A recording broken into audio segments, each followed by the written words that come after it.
Hey everybody, this is a super quick update for May 6, 2020. We're going to talk about Teacher Appreciation Week, use of social media for instruction, passing forward important information about students, and sharing our plans. First of all, it's Teacher Appreciation Week. Just want to thank everybody. You are awesome. I think teacher appreciation is really important because one, we appreciate you. Two, we need to appreciate one another. You know, our colleagues in education. It's not just about us receiving recognition or appreciation. It's also appreciating the people we work with, and that goes really well with our theme for the month, reaching out to others and sending them some kind words. And also, I think Teacher Appreciation Week is important because it's about appreciating our profession and the respect that we have for education as a whole. And when one teacher does something awesome, it makes all teachers look great and feel good about their work. So we thank you. We appreciate you. You are awesome. Thanks for all you do. Teaching and social media. Got a few emails and talked with a few people about the possibility of using social media as an instructional tool because it's an awesome place for engagement, things like that. Well, just a few thoughts on that. It is a great place for engagement, and for those who have created, Instagram accounts for their classrooms or sports programs or groups, that's awesome. We support that and we applaud that. That is fantastic, and we don't want to put any challenges in the way of that, because they're awesome for engaging with students, because that's where students are. But we've got to be careful about it, and we've got to be vigilant. So we want it to be outgoing only. We would not use social media as a place to hold an instructional class through like a live Facebook or Instagram Live or Snapchat or something like that.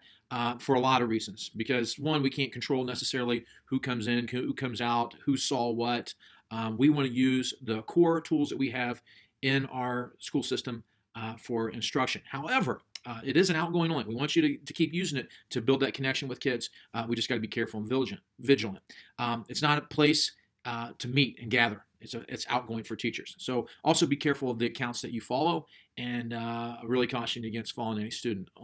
There's just nothing good that's going to happen with that. But you can talk to your principals about those things as well. But we want to use our core tools for instruction, which is our Google apps.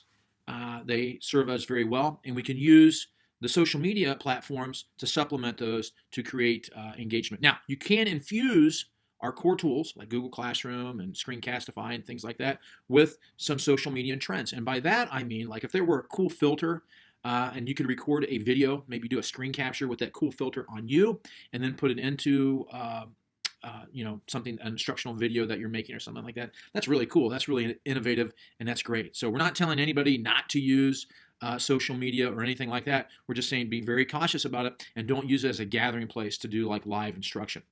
If you have any questions, email me or talk to your building principal. Preparing for next year, we really see the importance of documenting what we've learned about students that we had this year. Because of remote learning, there's certainly going to be some natural gaps and things. So I ask you these questions. What have you learned about the students that you're teaching that you could pass on to next year's teacher? Did you figure out some ways that individual student learned?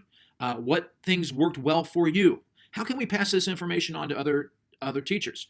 What do you want to know from the previous year's teacher, and what information do you want to send forward? So we also need to know how far you got. What areas in your curriculum were you unable to instruct, and don't feel that you've got the right feedback that your students have mastered it or did well. We need to pass all that information along so we know where to focus for next year. We want to keep this really simple. So we're going to create a tool. We're going to create some time for you to do this.